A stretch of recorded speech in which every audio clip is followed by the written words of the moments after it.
ਤਾਂ ਹੁਣ ਤੱਕ ਦੀ ਵੱਡੀ ਅਪਡੇਟ ਤੁਹਾਨੂੰ ਦੱਸ ਦਈਏ ਕਿ ਵਿਜੀਲੈਂਸ ਵਿਭਾਗ ਨੇ ਦਿੱਲੀ ਦੇ ਪੂਰਬੀ ਇਲਾਕੇ ਦੇ ਵਿੱਚ ਰੇਡ ਕੀਤੀ ਤਾਂ ਉੱਥੇ ਇੱਕ ਏਐਸਆਈ ਨੂੰ ਕਾਬੂ ਕੀਤਾ ਗਿਆ। ਦੱਸਿਆ ਜਾ ਰਿਹਾ ਹੈ ਕਿ ਮਾਮਲੇ ਨੂੰ ਨਿਪਟਾਉਣ ਦੇ ਬਦਲੇ 20,000 ਰੁਪਏ ਦੀ ਰਿਸ਼ਵਤ ਮੰਗੀ ਸੀ, ਜਿਸ ਦੇ ਉੱਤੇ ਸ਼ਿਕਾਇਤਕਰਤਾ ਵੱਲੋਂ ਸ਼ਿਕਾਇਤ ਕੀਤੀ ਗਈ ਸੀ ਤਾਂ ਜਿਸ ਤੇ ਵਿਜੀਲੈਂਸ ਵਿਭਾਗ ने कार्रवाई की है। तो एक दिल्ली के पूर्वी इलाके के थाने का एएसआई नूं गिरफ्तार किया गया। तो वड्डी अपडेट तुहाडे नाल सांझी कर रहे हैं कि हुण खाकी दागदार हुई है। खाकी के उत्ते वड्डे सवाल ने, तो सवालों के घेरे दे विच खाकी है कि आखिरकार जो जिहड़ा दिल्ली दे विच एक मामले नूं निपटाउण दे मामले विच 20,000 रुपए की रिश्वत मंगी गई सी तो शिकायतकर्ता के अनुसार 10,000 रुपए दिते सन एक जाल बिछा के। तो विजिलेंस ब्यूरो ने उस नूं रंगे हत्थी 10,000 रुपए रिश्वत लैंदिया गिरफ्तार किया। तो तुहानूं दस दईए कि विजिलेंस ने जो दिल्ली के पूर्वी इलाके दे विच रेड की सी, दिल्ली के लक्ष्मी नगर थाने के एएसआई जिहड़ा पुलिस के अड़िके चढ़िया तो एएसआई वालों जिहड़ी 10,000 रुपए की रिश्वत के हेठ उसनूं गिरफ्तार किया गया। तो एसआई के खिलाफ वख-वख धारावां तहत मामला दर्ज किया गया। तो हुण विजिलेंस जो विभाग ने पूर्वी दिल्ली के लक्ष्मी नगर के जो थाने दे विच एसआई नूं 10,000 रुपए की रिश्वत लैंदे रंगे हत्थी काबू किया। तो व्यापारी नाल धोखाधड़ी करन दे 10,000 रुपए दे रिश्वत मंगी है। तो रिश्वत लैंदे उसनूं काबू किया गया। कारोबारी के नाल 32 लाख रुपए का जिहड़ी है वो ठगी बंगलादेश दे विच होई सी, जिसकी शिकायत जिहड़ी है दिल्ली दे जो थाने दे विच कीती गई। तो उस दे मामले नूं निपटाउण दे लई जिहड़ा एसआई वल्लों 20,000 रुपए की रिश्वत मंगी गई सी तो जिहड़ा आ उस दे विचों 10,000 रुपए की रिश्वत लेंदे रंगी हत्थी जिहड़ा आ एसआई नूं फड़िया गया। तो वड्डी अपडेट तुहाडे नाल सांझी कर रहे हैं। शिकायतकर्ता के अनुसार जदों शिकायतकर्ता ने विजिलेंस विभाग नूं इस बारे शिकायत दी तो एक जाल बिछाया गया जिस दे विच 10,000 रुपए की देण की गल आखी गई। तो जदों जो पीड़त 10,000 रुपए लैके एसआई दे कोल गया तो उस नूं रंगे हत्थी रिश्वत लैंदे फड़िया गया। तो इस मौके पर पीड़ित परिवार का की कहना है, आओ तुहाडे नाल करते हैं साझा। क्या नाम हो गया आपका? रोनित शर्मा। रोहित शर्मा? रोनित शर्मा। रोनित शर्मा जी। रोनित शर्मा, क्या मामला था और कब का मामला था, थोड़ा बताइए। सर एक्चुअली मेरा ये जुलाई का मामला है। मेरी एक एलसी आई थी 13 जून को, वो इशू हुई थी मेरी एलसी बांग्लादेश से। 17 जून को वो मुझे रिसीव हुई मेरे लक्ष्मी नगर वाले एड्रेस पे जी। और मतलब 22 जून के करीब मैं लोडिंग के लिए निकला वारंगल तेलंगाना।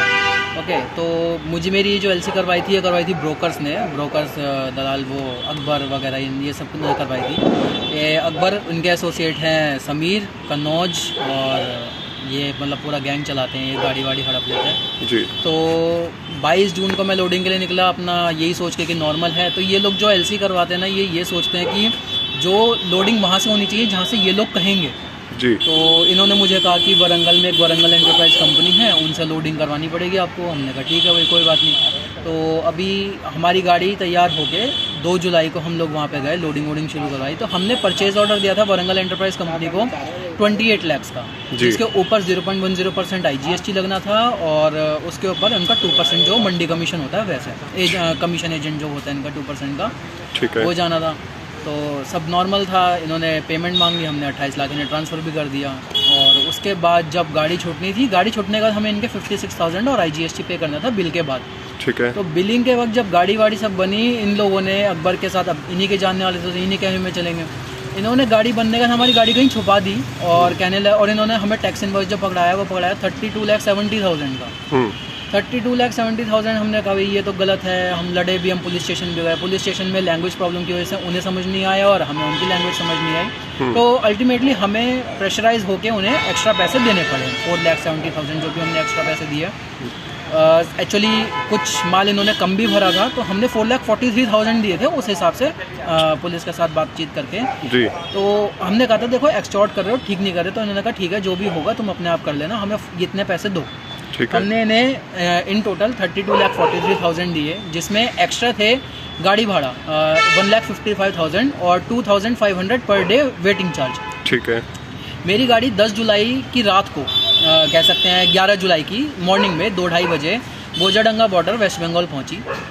11 जुलाई को एक CNF आता है आयुब अली नाम का, वो आके कहता है कि हम गाड़ी आज दोपहर में घुसा देंगे, जबकि ऐसा नहीं होता। पहले स्लॉट बुकिंग होती है सुविधा पोर्टल से वेस्ट बंगाल के, और फिर गाड़ी एक्सपोर्ट होती है 24 आवर्स के बाद। मतलब जैसे अगर रात को 11:59 पे भी अगर होती है ना स्लॉट बुकिंग, तो अगले दिन एक्सपोर्ट कर सकते हैं। लेकिन अगर हम आज के ही टाइम में कर रहे हैं स्लॉट बुकिंग तो नहीं हो सकती आज एक्सपोर्ट। तो हमें शक गया कि भाई ये तो गाड़ी इलीगल तरीके से शायद अंदर डालेगा। हमने गाड़ी एक्सपोर्ट रोक दी, हमने कहा हम गाड़ी एक्सपोर्ट नहीं करेंगे।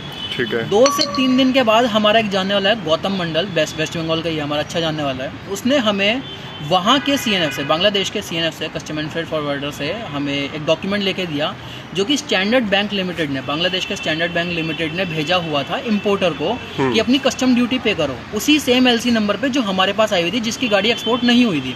उस डॉक्यूमेंट के अंदर लिखा हुआ था कि गाड़ी ऑलरेडी एक्सपोर्ट हो गई है और आपके ओरिजिनल शिपिंग डॉक्यूमेंट्स अभी तक नहीं आए हैं, आप अपना ओरिजिनल शिपिंग डॉक्यूमेंट्स के साथ साथ कस्टम ड्यूटी पे करो। ठीक है। अब मुझे ये लगा कि भाई गाड़ी एक्सपोर्ट नहीं हुई और ये कस्टम ड्यूटी क्यों मांग रहे हैं, सेम LC नंबर है। तब मुझे समझ में आया कि इन लोगों का ऑलरेडी सारा फ्रॉड था। तो मेरे हाथ में जो इन लोगों के NOC फाइल करने के लिए जो डॉक्यूमेंट्स लगते हैं, पैकिंग कम इनवॉइस लिस्ट, इनवॉइस कम पैकिंग लिस्ट सॉरी, और एक बिल टी, तो मैंने वो देखी, वो चेक करी जब मुझे CNF ने दी, तो मुझे पता चलता है कि अरफत गजी नाम के एक CNF ने, दूसरे CNF ने, इंडियन CNF ने वो फर्जी डॉक्यूमेंट्स बनाए, जिसमें समीर ने, जो अकबर का एसोसिएट है, उसने मेरे ऑथराइज सिग्नेटरी बन के साइन किए हुए थे। ठीक है। और ये करके इन्होंने सारा एक्सपोर्ट फ्रॉड कर रखा था। अगर वो गाड़ी घुस जाती अंदर इलीगल तरीके से, तो आज की तारीख में GST डिपार्टमेंट, मेरा खुद का बैंक और इंडियन गवर्नमेंट तीनों मेरे अगेंस्ट होते कि गाड़ी गई कहाँ, जिसका कोई सबूत मेरे पास नहीं होता, और शायद आज मैं जेल में होता। अब इसी चीज़ की कंप्लेंट मैं कर रहा हूँ तो ये लोग मेरी बात नहीं सुन रहे। मैंने जब ये सब मेरे साथ होता है, एक 19 जुलाई को मैंने DCP में और CP कमिश्नरेट ऑफ पुलिस में ये सब मेल भेजी थी अपनी, तो उसका भी कोई रिप्लाई नहीं है आज तक भी। ये 420 की मेरी FIR ही दर्ज नहीं कर रहे हैं। और जो वरंगल एंटरप्राइज में जो 4,43,000 का एक्सटॉर्शन मेरे साथ हुआ था, मैंने उसकी भी कंप्लेंट दी, उसके ऊपर भी कोई एक्शन नहीं लिया गया।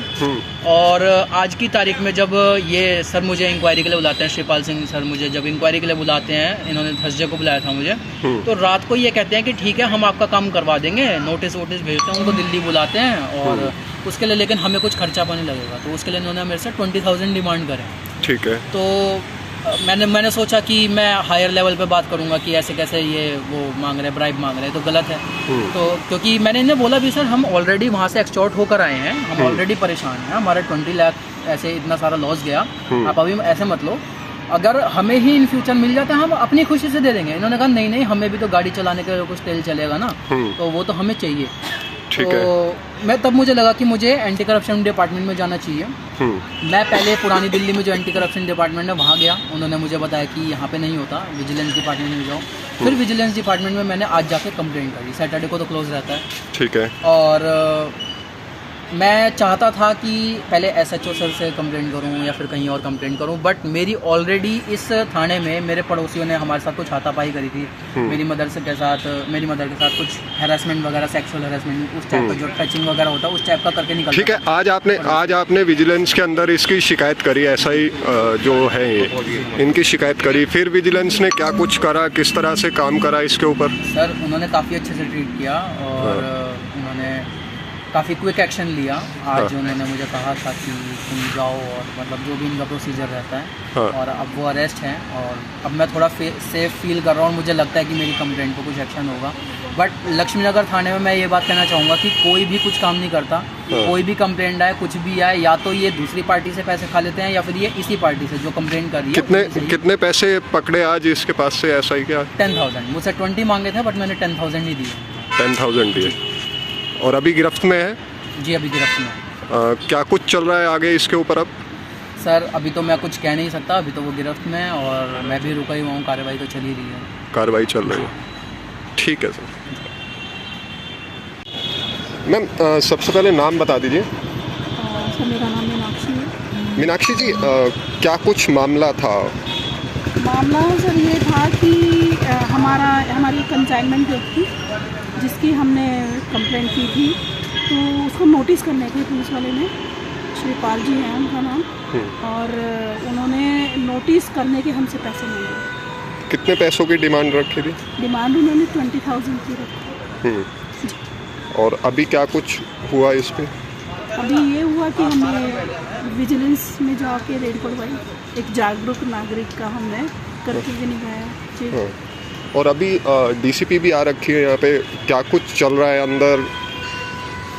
हाँ बस वो उसको अरेस्ट किया हुआ है, उससे रेड हैंडेड पकड़ा गया है, तो उसके जो सिग्नेचर वगैरह ड्रेस वगैरह वो ले रहे हैं। तो ये कार्रवाई चल रही मामला जो है ये पुराना है और उसमें ये करना था इसको काम? हाँ जी, मतलब बहुत पुराना नहीं, 2-2.5 महीने पुराना। 2-2.5 महीने का। हाँ जी। और कितने पैसे देते हुए पकड़ा गया है ये? हमने उसको 10,000 दिए थे। ठीक है, तो विजिलेंस की टीम आपके साथ ही थी उसमें? विजिलेंस की टीम हमारे साथ आई। तो अभी कार्रवाई चल रही है? जी कार्रवाई चल रही है। डीसीपी से कोई बात हुई आपकी जो अंदर बैठे? डीसीपी से हमारी अभी कोई बात नहीं है। अभी क्या और क्या आपकी मांग है या डिमांड है, किस तरह से आप? नहीं सर, हमारी तो बस यही डिमांड है कि हमारी जो कंप्लेंट है कम से कम उस पर कार्रवाई हो, नोटिस करे जाए, FIR में तब्दील हो हमारी वो जो हमने कंप्लेंट की है। ठीक है।